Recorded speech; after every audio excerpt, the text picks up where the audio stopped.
आज का लेक्चर है development of the I. Development of the I. The I originate from neural ectoderm, surface ectoderm and mesoderm. First जैसे कि table आपके सामने बना हुआ है, इस टेबल में फर्स्ट आता है सरफेस एक्टोडर्म, सेकंड मेसोडर्म और थर्ड आता है न्यूरल एक्टोडर्म। न्यूरल एक्टोडर्म हमारा सरफेसिस है, तो ये ब्रेन का फॉर्मेशन करती है, ब्रेन को बनाती है, रेटिना बनाती है, ऑप्टिक नर्व बनाती है और आइरिस को भी बनाती है। और सरफेस एक्टोडर्म जब न्यूरल एक्टोडर्म के कनेक्शन में आती है तो ये लेंस को बनाती है सरफेस एक्टोडर्म। तो फर्स्ट हमारे जो सरफेस एक्टोडर्म है और क्या क्या बनाती है, ऑल द आई की सभी एपिथेलियम लेयर्स को भी हमारी सरफेस एक्टोडर्म बनाती है। फर्स्ट आता है कंजक्टाइवल एपिथेलियम को भी ये बनाती है, second corneal epithelium, third crystalline lens और fourth lacrimal gland and tarsal gland.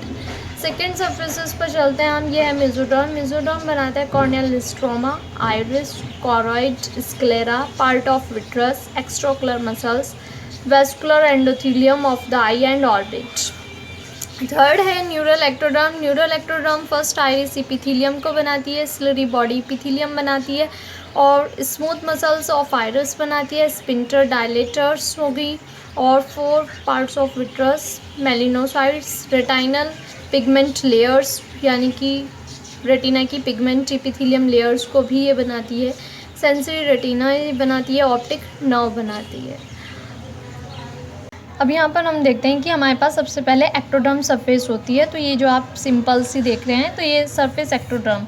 Surface ectoderm क्या करती है, थिक हो जाती है। जब ये थिक हो जाएगी तो न्यूरल प्लेट का फॉर्मेशन करेगी। ये आप देख रहे हैं ए पॉइंट, ये न्यूरल प्लेट है, ये न्यूरल प्लेट का फॉर्मेशन होगा। न्यूरल प्लेट फॉर्मेशन होने के कारण इसका एंटीरियर पार्ट ब्रेन का फॉर्मेशन करता है और पोस्टीरियर पार्ट स्पाइनल कॉर्ड का फॉर्मेशन करता है।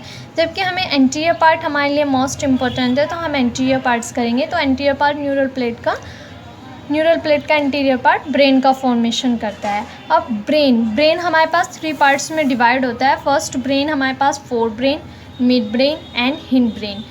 फोर ब्रेन भी फिर हमारे पास 2 पार्ट्स में डिवाइड होता है, फर्स्ट टैलेंसिफ्लोन्स, सेकंड डायफेंसिफ्लोन्स। अब डायफेंसिफ्लोन्स का थैलेमस रीजन आप देख भी रहे हैं, इसमें थैलेमस रीजन, ये थैलेमस रीजन क्या है, ये एरिया में आ जाते हैं। अब हम इस डायग्राम को देखते हैं, ई पॉइंट्स। थैलेमस रीजन में 2 आउटपोसेस होती हैं, ये दोनों आउटपोसेस की वजह से ऑप्टिक वेसिकल का फॉर्मेशन होता है। अब ऑप्टिक वेसिकल ग्रूव करने लगती हैं। अब जब ये ग्रूव करने लगेंगी तो फोर ब्रेन के कनेक्शन में आ जाएंगी। ये एरिया आप देख रहे हैं फोर ब्रेन का है, प्रोफेंसिफ्लोन्स, तो ये फोर ब्रेन के कनेक्शन में आ जाएगी और फोर ब्रेन के कनेक्शन में आने की वजह से ये इनलार्ज नहीं हो पाएगी। अब ये इनलार्ज नहीं हो पाएगी तो यहाँ पर आप देखिए, यहाँ पर ऑप्टिक कप का फॉर्मेशन हो जाएगा। अब जब यहाँ पर ऑप्टिक कप का फॉर्मेशन होगा तो ऑप्टिक कप फॉर्मेशन होने की वजह से ये ऑप्टिक स्टाल्क को बनाएगा। अब ऑप्टिक स्टाल्क बन जाएगा, ये एरिया हम ऑप्टिक स्टाल्क का है। ऑप्टिक कप का फॉर्मेशन हुआ ऑप्टिक वेसाइकल की वजह से और ऑप्टिक वेसाइकल का फॉर्मेशन हुआ ऑप्टिक कप साइकिल की वजह से और ऑप्टिक वेसाइकल का फॉर्मेशन हुआ था ऑप्टिक कप की वजह से।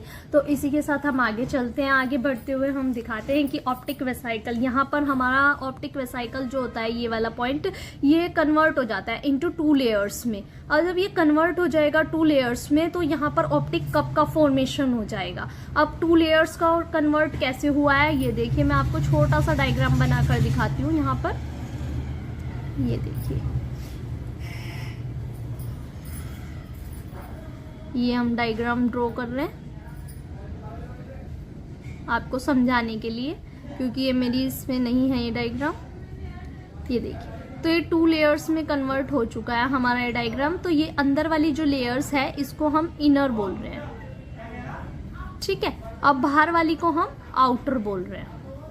तो इनर लेयर और आउटर लेयर्स का यहाँ पर फॉर्मेशन हो चुका है। तो जिसमें कि आउटर लेयर जो होती है हमारी, वो हमारे रेटिना के पिगमेंट्स को, ग्रेनुल्स को रिक्वायर्ड करेगी और रेटिना का पिगमेंटेशन की लेयर्स को फॉर्मेशन करती है। जबकि इनर लेयर जो होती है वो हमारी रेटिना के सेंसरी पोर्शन को फॉर्मेशन करती है। अब रेटिना की सेंसरी पोर्शन को फॉर्मेशन करती है, जैसे कि रॉड हो गया है, कॉन्स हो गया है, एंड रेटिना का फॉर्मेशन इस तरीके से हो जाता है। उसके बाद रेटिना का कोई भी ऑब्जेक्ट यदि हमें ब्रेन को सेंड करना होता है तो हम ऑप्टिक नर्व के द्वारा किया जाता है, ठीक है, ऑप्टिक नर्व के द्वारा करते हैं, तो यहाँ पर ऑप्टिक नर्व का फॉर्मेशन हो जाता है। उसके बाद ऑप्टिक कप, जो ऑप्टिक स्टाल्क था, यहाँ पर जो हमारा ऑप्टिक स्टाल्क था ये एरिया, ये डिसअपेयर्स हो जाएगा। जैसे ही ये डिसअपेयर हो जाता है तो एक सरफेस एक्टोडर्म जो होगी हमारी वो थिक होने लग जाएगी। अब ये सरफेस एक्टोडर्म है, ये जैसे ही थिक होने शुरू हो जाएगी तो धीरे धीरे हमारे पास एक लेंस प्लेकॉइड का फॉर्मेशन होएगा। ये आप देख भी रहे हैं कि धीरे धीरे अब यहाँ पर थिक होनी शुरू हो गई है। अब जैसे ये थिक होती है तो एक लेंस प्लेकॉइड का फॉर्मेशन हो जाएगा। अब जैसे ही लेंस प्लेकॉइड का फॉर्मेशन होगा तो लेंस प्लेकॉइड का फॉर्मेशन होगा तो लेंस प्लेकॉइड ग्रूव करेगा।